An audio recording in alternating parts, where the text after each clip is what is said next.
At that time, Jesus told his disciples a parable. Can a blind man lead a blind man? Will they not both fall into a pit? A disciple is not above his teacher, but everyone, when he is fully trained, will be like his teacher. Why do you see the speck that is in your brother's eye, but do not notice the log that is in your own eye? How can you say to your brother, Brother, let me take out the speck that is in your eye, when you yourself do not see the log that is in your own eye? You hypocrite, first take the log out of your own eye, and then you will see clearly to take out the speck that is in your brother's eye. For no good tree bears bad fruit, nor again does a bad tree bear a good fruit.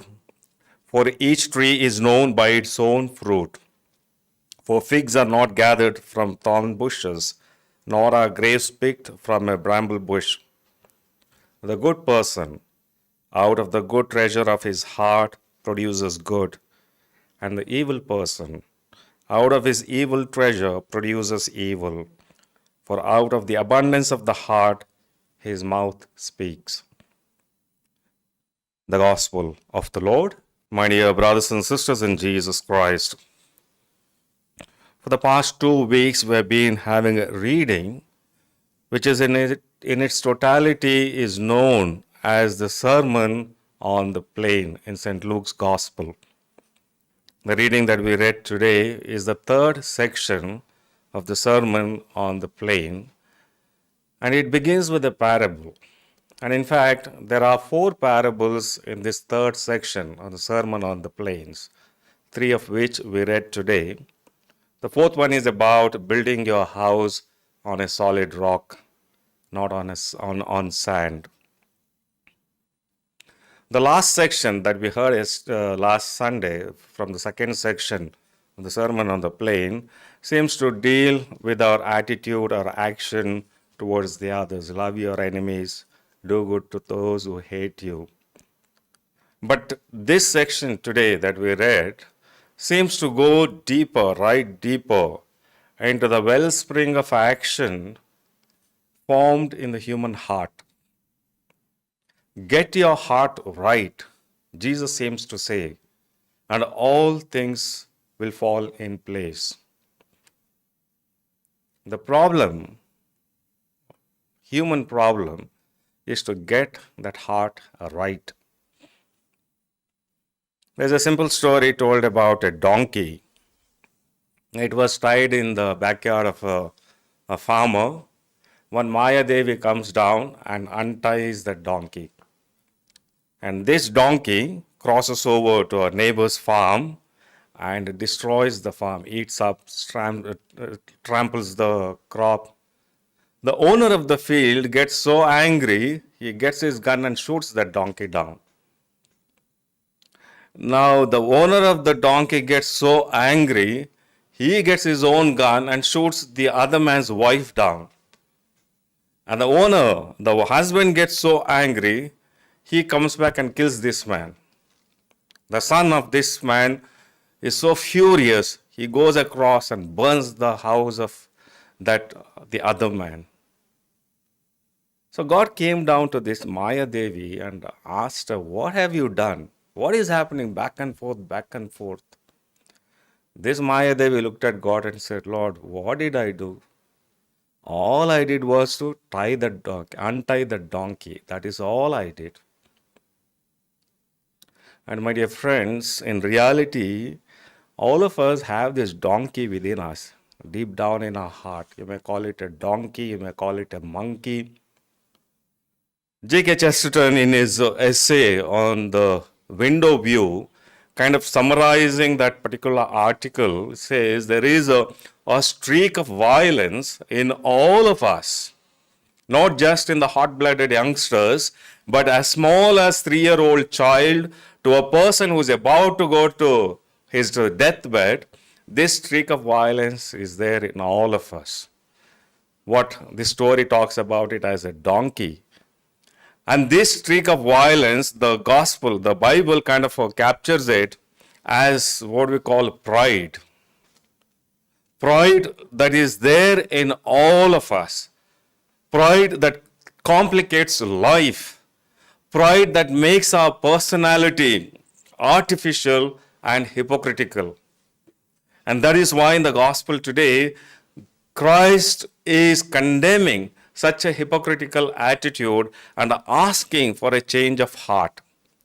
But my dear friends, we are born with this animal nature, the rage that is there in us.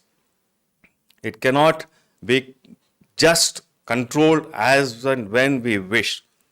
Moses, in a sense, was a very wise man. He channelizes this anger, this revenge, this human nature that is we are born with, the pride, the streak of violence, so to say, into a very well systemized system when he says, an eye for an eye, tooth for a tooth.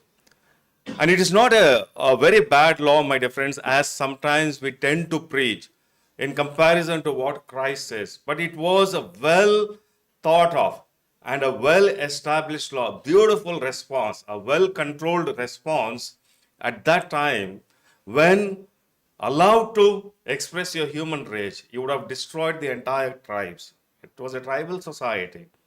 And to control this rage, to channelize the rage, Moses brings about this law, an eye for an eye, tooth for a tooth. If a donkey has destroyed your farm, don't go and kill the owner of the donkey or a donkey. You destroy his farm and no more. Beyond that, you don't step. If somebody has slapped you in your marketplace and humiliated you, you don't go and kill his wife at home. You slap him in the market and humiliate him. No more, no less. Or somebody has harmed your son. God forbid he has killed your son. You have a right to go and kill the son of that man. No more. Don't destroy the entire household or entire tribe or entire village. It was a way of controlling and channelizing the revenge, and yet beautifully put in a context, an eye for an eye, tooth for a tooth. Rabbi Hillel was once asked, a contemporary of Jesus, who died in 10th AD, can you summarize the Torah, the first 5 books of the Old Testament, standing on one leg? In other words, make it as brief as possible. Hillel said, yes, I can. Do not harm others when you don't want them to harm you.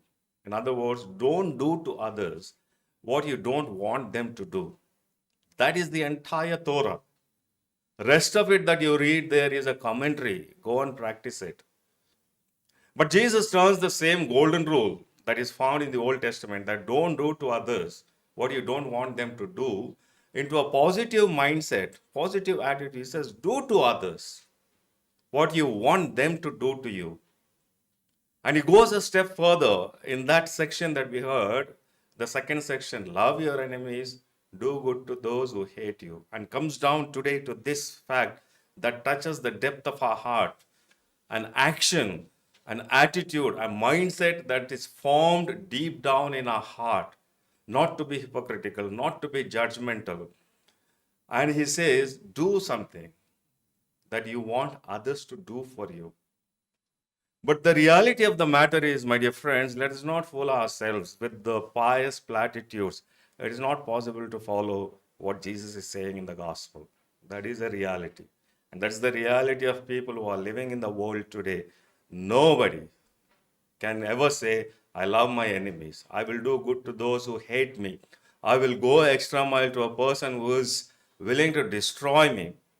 Judgmental attitude is the norm in the day to day.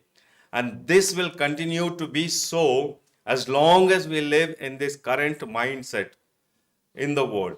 With the current mindset in the world, my dear friends, this message of Christ is impossible to practice and impractical.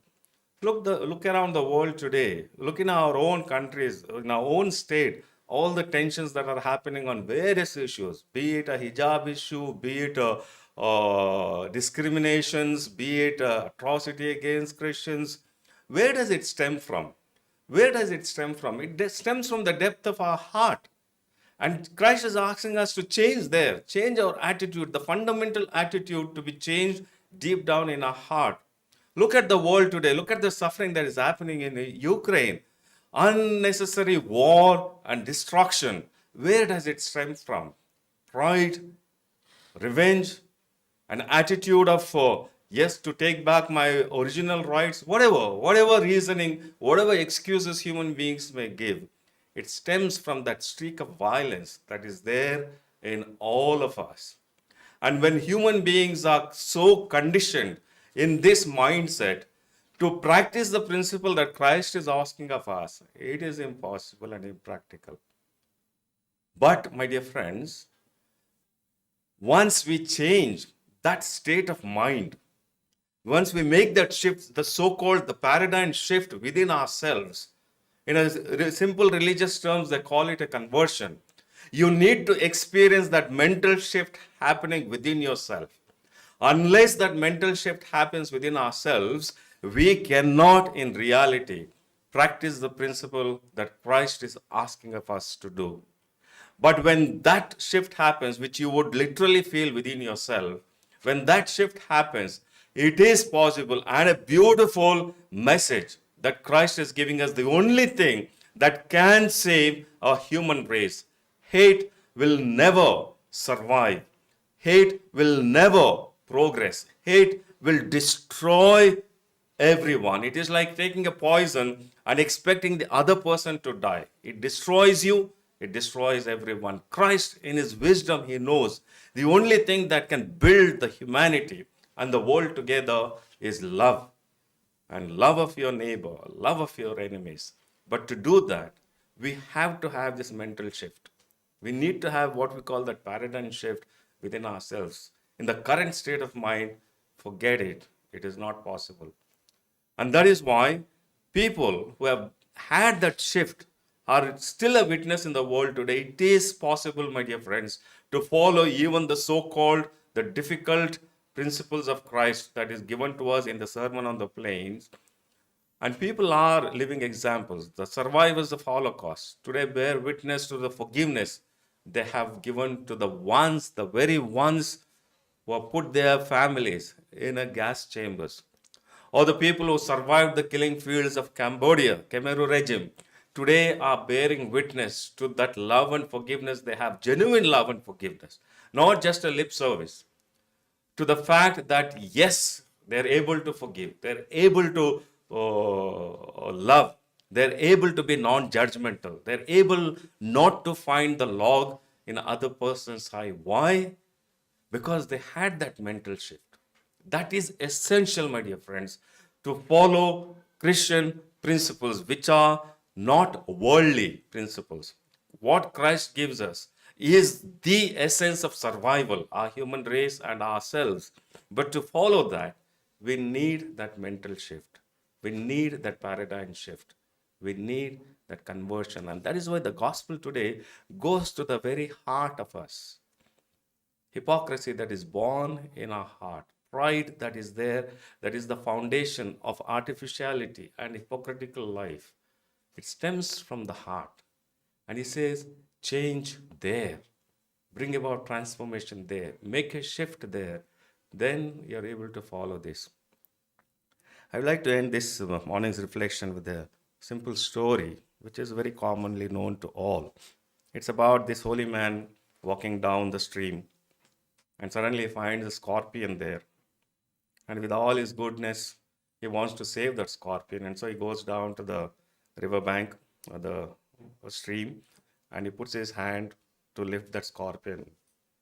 Now, scorpion is a scorpion. So, moment this man puts his hand down to lift the scorpion out, that scorpion stings.